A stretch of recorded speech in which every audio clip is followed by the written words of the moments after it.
सिंघानीच्या घरातनं बाहेर पडून सायली तशीच चालत राहिली, आपल्या विचारात हरवून गेल्यासारखी. अच्छा, म्हणजे समीर इथे आलाय तर. सायली काहीशी अस्वस्थ झाली.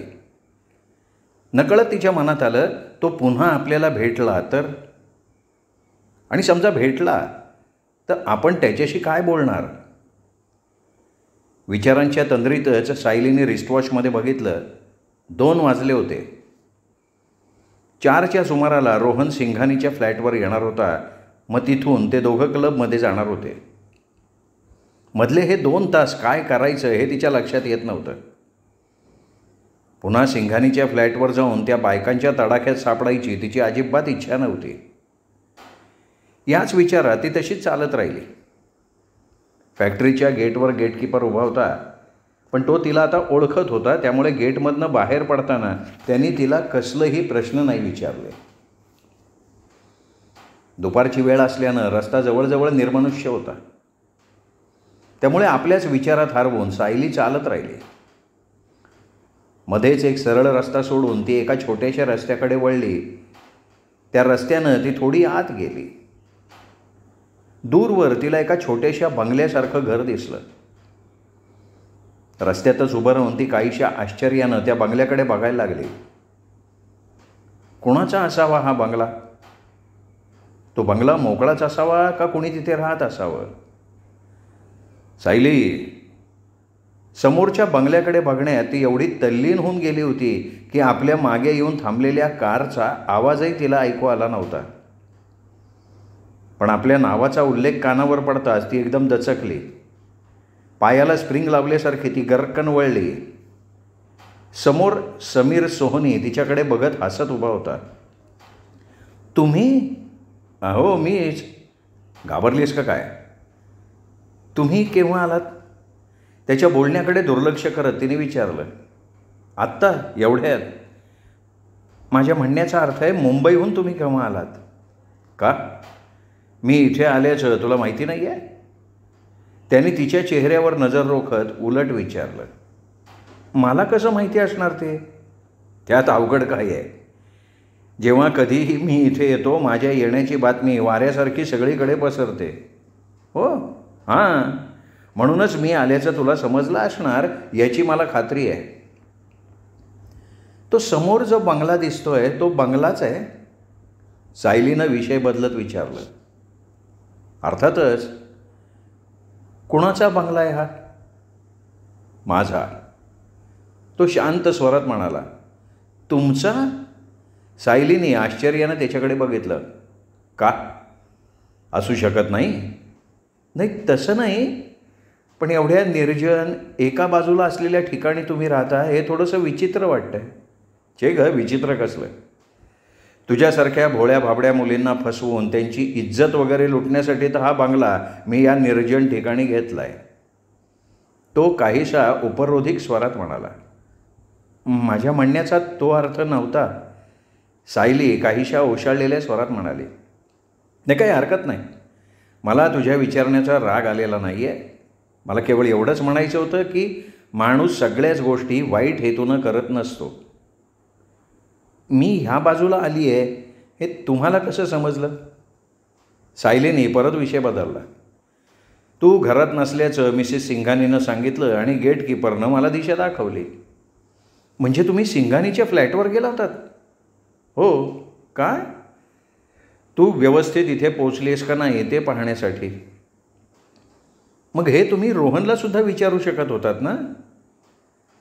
माझं काम मला स्वतःला करायला आवडतं. रोहनचं नाव घेताच त्याच्या कपाळावर आठ्या उमटल्या होत्या. पण तुम्हाला सिंघानीच्या फ्लॅटवर जायची काय आवश्यकता होती? का? मी तिथे जाऊन काही फालतूपणा तर नाही ना केला? तुम्हाला माझ्या रेप्युटेशनची काही पर्वा नाही आहे का? मला समजलं नाही तू काय म्हणतेस. अहो, तुमच्या या अशा वागण्यामुळे लोक उगाचच माझ्याकडे बोट दाखवतील. लोकांना काय, अफवा पसरवायला काहीतरी हवंच असतं. त्यातून ही प्रतिभा सिंघानी बाई कशी आहे हे तुम्हाला चांगलं माहिती आहे. हे तू लोकांच्या विषयी बोलतेस का तुला स्वतःलाही तसंच वाटतंय? काय हेच ना माझ्या कॅरेक्टरबद्दल. नाही तसं नाही हो, पण क्षणभर थांबून ती अडखळत्या आवाजात म्हणाली, जेव्हा जेव्हा तुमचा विषय निघतो ना तेव्हा तेव्हा रोहन असा विचित्र वागतो की. आलं लक्षात? तू माझ्याविषयी बोलावं, माझ्याबद्दल कसलाही विचार करावा हे त्याला पसंत नाही आहे, असंच ना? हो. ती खाली मान घालत हलकेच म्हणाली. याचा अर्थ तू माझा विचार करत असतेस? तुम्हाला म्हणायचं आहे काय? छे कुठे काय, काहीच नाही. थोडा वेळ दोघंही काही न बोलता गप्प राहिले. मग अचानक समीर म्हणाला, चल तुला माझा बंगला दाखवतो. नाही नाही नको. का? घाबरतेस? नाही. मग? नाही, माझं तिथे येणं चांगलं नाही दिसणार. बंगला एका बाजूला आहे म्हणून. घाबरू नकोस, काकासुद्धा आलेत माझ्याबरोबर. सायलीची अवस्था काहीशी द्विधा झाली होती. एकीकडे त्याचा तो बंगला बघण्याची उत्सुकता तिच्या मनात होती, तर दुसरीकडे त्याच्याबरोबर एवढ्या मोठ्या बंगल्यात जावं का नाही याचा निर्णय होत नव्हता. काका जरी बंगल्यात असले तरी ते कुठल्या कोपऱ्यात असतील कोणास ठाऊक. तुम्ही इथेच राहता? हो, अधूनमधून. का? कायमचं का नाही राहत? तू म्हणत असशील तर राहीन की. तो तिच्याकडे एकटक बघत म्हणाला, माझा काय संबंध आहे? तू मनात आणलंस तर तुझा संबंध येऊ शकतो. तो तसाच एकटक तिच्याकडे बघत म्हणाला. कसा? त्याच्या बोलण्यामागचा अर्थ लक्षात येऊ नये सायली काहीशी अस्वस्थ झालेली होती. एक विचारू का सायली? खरं खरं उत्तर देशील? विचार.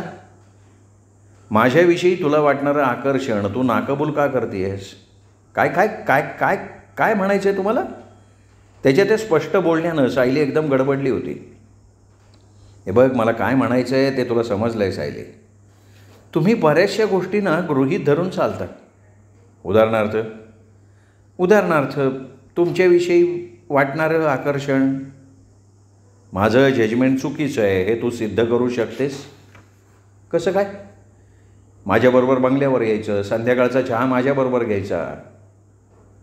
काय होईल त्याने? तुझ्या मनात माझ्याविषयी नेमकं काय आहे हे मला समजेल ना. बोलता बोलता तो अगदी तिच्या जवळ आला होता. तुम्ही काय शास्त्रज्ञ आहात का? विषयाचं गांभीर्य कमी करण्याच्या हेतूनं ती म्हणाली आणि त्याच्यापासून दूर व्हायला लागले. त्याचवेळी समीरने तिच्या खांद्यावर आपला हात ठेवला, तिला आपल्या जवळ ओढलं. अहो, हे काय करताय तुम्ही? त्याच्या त्या अनपेक्षित कृतीनं सायली भांबावून जात म्हणाली, हो कुणी पाहिलं तर? अच्छा, म्हणजे कोणी पाहिल याची तुला भीती वाटते आहे? अर्थातच.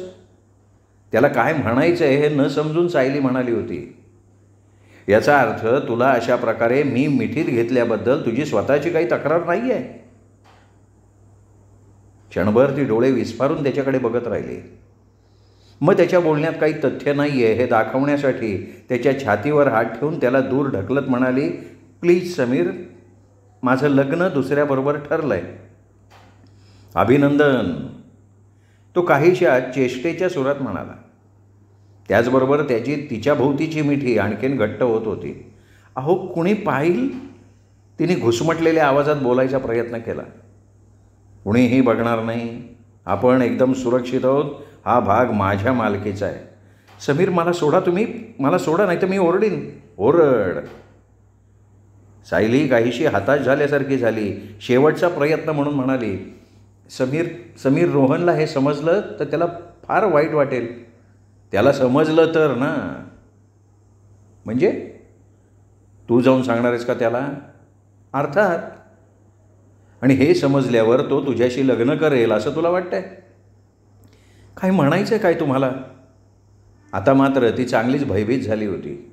हेच की तू समजतेस तेवढा तुझा हा भावी नवरा उदारमानाचा नाही आहे. हे बघा, रोहनला तुम्ही अजिबात ओळखत नाही. त्याच्याविषयी कसलंही मत व्यक्त करण्याचा तुम्हाला अधिकार नाही. तुझ्यापेक्षा त्याला मी नक्कीच जास्त ओळखतो. बोलताना समीरचा आवाज कमालीचा कठोर झाला होता. प्लीज मला सोडा. तिचा स्वर रडवेला झाला होता. तिचा तो रडवेला स्वर ऐकून म्हणा किंवा झालं ते खूप झालं असं समजून म्हणा, समीरची तिच्या भोवतीची पकड ढिली झाली आणि त्याच संधीचा फायदा घेत तिने स्वतःला सोडवलं आणि ती फॅक्टरीच्या दिशेनं पळत सुटली. जेवढा संघर्ष ह्या क्षणी तिला स्वतःला वाचवण्यासाठी करावा लागला होता त्यापेक्षा कितीतरी अधिक संघर्ष तिला आपल्या मनाशी करावा लागला होता. कारण तिचं मन पुन्हा पुन्हा समीरच्या मिठीत सामावण्यासाठी तिला प्रवृत्त करू बघत होतं. सायलीची अवस्था कमालीची भांबवल्यासारखी झाली होती. मनोमन कुठेतरी तिला जाणवायला लागलं होतं की ती रोहनवर नाही तर समीरवर प्रेम करायला लागली होती. फॅक्टरीच्या गेटजवळ आल्यावर तिने पळायचं बंद केलं आणि सिंघानीच्या फ्लॅटजवळ येईपर्यंत तिने स्वतःला बरंच सावरलं होतं. पण फ्लॅटच्या दारातच सिंघानी पतीपत्नीच्या जवळच उभा असलेला रोहन तिला दिसला. पुन्हा एकदा मनातनं ती काहीशी घाबरली. आपली चौकशी करायला समीर इथे आला होता ही गोष्ट प्रतिभानं रोहनला सांगितली तर नसावी हा विचार तिला अस्वस्थ करत होता. कुठवर फिरून आलीस सायली? प्रतिभानं आपल्या नेहमीच्या उत्सुक आवाजात विचारलं. इथेच, फॅक्टरीच्या जवळपास. आणि प्रतिभानं अजून काही विचारू नये म्हणून रोहनकडे बघत तिने विचारलं, तू कधी आलास रोहन? झाली असतील 5-1 मिनटं. पण तू एवढी घामाघूम का झाली आहेस? पळत पळत आली नाहीस ना? हो. का? आता तर 4 वाजतायत. हो, पण माझं रिस्टवॉच बंद पडलं होतं त्यामुळे वेळेचा मला अंदाज नाही आला. मग तुझं रिस्टवॉच आता चालू झालं आहे का नाही? प्रतिभाने विचारलं. हो, झालं ना. गेटकीपरला विचारलं आणि वेळ लावली. आणि मग कोणी न विचारता तिने स्पष्टीकरण दिलं. खरं म्हणजे रोहन यायच्या आत कपडे वगैरे बदलून मला तयार व्हायचं होतं म्हणून मी घाई करत होते. समीर सोहनी भेटला का गं तुला? ज्या प्रश्नाला सायली घाबरत होती तोच प्रश्न प्रतिभानं विचारला. सोहनी सायलीला कशासाठी भेटेल? सायली काही बोलायच्या आत रोहननं तिच्याकडे प्रश्नसूचक नजरेनं बघत प्रतिभाला विचारलं. तो इथे आला होता. प्रतिभा दोन्ही खांदे उडवत म्हणाली, पण सायली त्यावेळी फिरायला गेली होती ना. पण तो इथे कशासाठी आला होता? रोहनचा आवाज काहीसा चढला होता. सायली इथे व्यवस्थित पोचली आहे का नाही याची चौकशी करायला आला होता तो. प्रतिभानं त्याला उत्तर दिलं. तू भेटलीस का त्याला? रोहननं तिच्याकडे वळून बघत विचारलं. हो, सायलीने कबूल केलं. आणि काय? हे सगळं काय चाललंय? आपल्या मनातली भीती लपवण्यासाठी सायलीनं चेहऱ्यावर चिडके भाव आणले. तुला काय म्हणाला तो?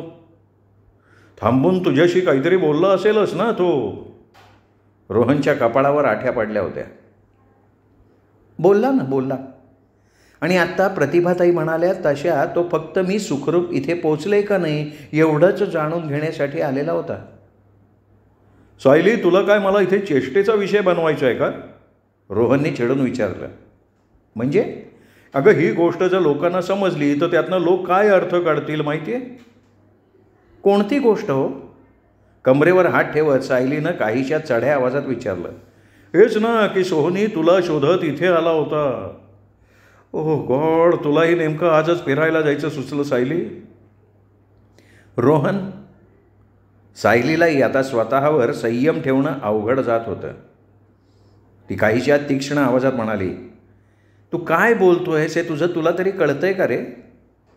तो आज इथे येणार आहे हे का मला माहिती होतं? सायलीचं बरोबर आहे रोहन. मिस्टर सिंघानी रोहनला समजावत म्हणाले. हे बघ रोहन, उगाच तू तिच्यावर संशय वगैरे घेऊ नको. ठीक आहे. सिंघानींचा मान राखल्यासारखे रोहननं खांदे उडवले आणि मग सायलीकडे बघत म्हणाला, पण यापुढे त्याच्यापासून सावध राहायला शिक. खरं तर त्याच्या या आदेशवजा बोलण्याचा सायलीला अतिशय राग आला होता, पण आणखीन वाद वाढायला नको म्हणून ती गप्प बसली आणि तो विषय मग तिथे थांबला. त्यानंतरच्या 8 दिवसात तर हा प्रसंगसुद्धा सायली विसरून गेली. रोहनने सुद्धा पुन्हा त्या प्रसंगावरनं तिला छेडलं नाही. त्यामुळे अचानक निर्माण झालेला तो तणाव तसाच अचानकपणे निवळला गेला होता. रोहन आणि सायली पूर्वीसारखंच एकमेकांशी वागत बोलत होते. पण सगळं काही आलबेल आहे असं वाटत असताना पुन्हा एकदा शांतता ढवळली गेली. एक दिवस संध्याकाळी रोहन आला, तोच काहीसा तणतणत. चेहऱ्यावरनं तो कमालीचा अपसेट दिसत होता. त्याच्याकडे बघताच सायलीच्या मनात एकदम शंकेची पालचूक चुकली. काय झालं असावं? हा एवढा अपसेट का दिसतोय? याच्या ह्या अपसेट होण्यामागे समीर तर नाही आहे. अनुभवाअंती सायलीला आता चांगलं माहिती झालं होतं की समीरच्या नुसत्या दर्शनानंही रोहनचं पित्त खवळल्यासारखं होत होतं. काय झालंय रोहन? काही नाही. अरे नाही कसं? नक्कीच तुझं काहीतरी बिनसलंय, त्याशिवाय तू असा तोंडात मिठाची गुळणी धरून बसणार नाहीस. हे बघ, असं म्हणत रोहनने तिच्यासमोर एक लिफाफा धरला. हे काय आहे? अगं वाचून बघ ना. सायलीनं काहीशा कापऱ्या हातानं लिफाफा उघडला. आतमध्ये रोहन आणि तिच्यासाठी एक निमंत्रण पत्र होतं. समीर सोहनीनं आपल्या ठाण्याला असलेल्या बंगल्यात एक पार्टी आयोजित केली होती आणि त्या पार्टीचं निमंत्रण त्यांना दिलेलं होतं. काय आहे हे? सायलीनं काही न सुचवून पुन्हा रोहनला विचारलं. का वाचता येत नाही आहे का तुला? तो चिडक्या आवाजात म्हणाला. या शनिवारी संध्याकाळी 7 वाजता सोहनी साहेबांनी ते देत असलेल्या पार्टीला यायचं निमंत्रण दिलंय आपल्या दोघांना. हां, हो म्हणत सायलीनं कार्ड समोरच्या टिपॉयवर टाकलं. ते निमंत्रण समीरनं जाणीवपूर्वक पाठवलं आहे याची तिला कल्पना आली. हे निमंत्रण पाठवण्यामागे त्याचा काय हेतू आहे सायली, ते मला कळायला हवं आहे. रोहन तिच्याकडे काहीशा संशयित नजरेनं बघत तीव्र स्वरात म्हणाला. अरे पण मग हे तू मला का विचारतोयस? ज्यांनी पाठवलं आहे त्याला जाऊन विचार ना. म्हणजे तुला ते माहिती नाही आहे? नाही आहे. पण मला मात्र ठामपणे वाटतंय की हे निमंत्रण तुझ्यासाठीच आलेलं आहे. काहीतरी बोल नका तू. सायलीनं त्याचं बोलणं उडवून लावण्याचा प्रयत्न केला. हे बघ, काहीतरी नाही, खरं तेच बोलतोय. कारण यापूर्वी कधीही त्यांनी मला असलं काही निमंत्रण दिलेलं नव्हतं. अच्छा, म्हणजे आज मी इथे आली आहे म्हणून त्यांनी तुला निमंत्रण दिलं आहे असं तुला म्हणायचं आहे? दुसरं काय कारण असणार आहे? आता ते मी कसं काय सांगणार आहे? क्षणभर तो गप्प राहून एकटक नजरेनं तिच्याकडे बघत राहिला. मग अचानक त्याने विचारलं. तुम्हा दोघांमध्ये नेमके काय संबंध आहेत सायली? आमच्या दोघांच्यामध्ये? आपल्या कोरड्या पडलेल्या ओठांवरनं जीभ फिरवत सायली म्हणाली. हो हो. खुर्चीच्या हातावर मूठ आपटत तो म्हणाला. काहीही नाही. माझी आणि त्याची फारशी ओळखही नाही आहे. सायली पहिल्यांदाच खोटं बोलली होती. रोहन बराच वेळ अस्वस्थपणे खोलीत येरझाऱ्या मारत राहिला. मग तिच्याकडे बघत म्हणाला. एक गोष्ट नक्की सायली, मी काही आता इथे जास्त दिवस नोकरी करणार नाही आहे.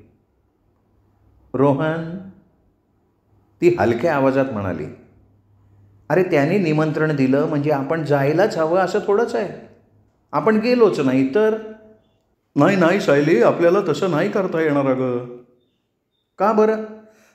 अगं लक्षात घे, समीर सोहनी कंपनीचा चेअरमन आहे.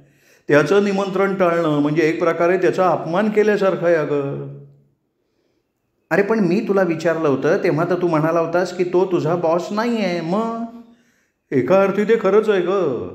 त्याचा माझ्याशी कधी डायरेक्ट संबंध येतच नाही. पण त्याचा तो सगळ्यात मोठा चमचा आहे ना, मेहता. तो कंपनीचं सगळं काम बघतो. अगं तो समीरचा नुसता डावा हात नाही तर त्याचा जिवलग मित्रसुद्धा आहे तो. अरे पण त्या मेहताचा इथे काय संबंध आहे? सायलीने गोंधळून विचारलं. तुझ्या कसं लक्षात येत नाही आहे सायली? अगं समीरचं निमंत्रण टाळणं म्हणजे त्याचा अपमान करणं. आता ही गोष्ट त्या मेहताला कशी काय सहन होईल? उलट ह्या गोष्टीचं भांडवल करून तो समीरला माझ्या विरुद्ध आणखीन भडकवेल. नाही नाही सायली, आपल्याला तसं नाही करता येणार. नाही नाही. का नाही करता येणार? ती दृढ स्वरात म्हणाली. मी काही त्या समीर सोनीला घाबरत नाही. ती बोलायचं म्हणून बोलली खरी, पण मनातनं तिलाही जाणवत होतं की ही गोष्ट खरी नाही आहे. ती त्यालाच नाही तर स्वतःला सुद्धा घाबरत होती. समीर सोहनी समोर आल्यावर होणारी तिची अवस्था तिला विसरता येणार नव्हती. रोहननं आता स्वतःला थोडं सावरलं होतं. क्षणभरानं तिच्याकडे बघत तो सौम्य स्वरात म्हणाला, मला तर वाटलं होतं तू तिथे जायला फार उत्सुक असशील. आता तुला समजलं आहे ना तसं काही नाही आहे म्हणून? ती पटकन म्हणाली. हां, पण तरीही आपल्याला जायला हवं. का? कारण मलाही त्याचं घर बघायचं आहे. नाही रोहन, आपण जायचं नाही आहे. का? अरे का काय? आत्ता तू मला दोषी ठरवत होतास आणि आता काय? आता स्वतःच त्याचं घर बघायला उत्सुक झालायस तू. मग हे बघ, एकदा काय ते नक्की ठरव आणि मग मला सांग. आपल्याला जायला हवं. काहीही झालं तरी तो मोठा माणूस आहे. तू त्याला घाबरतोस का?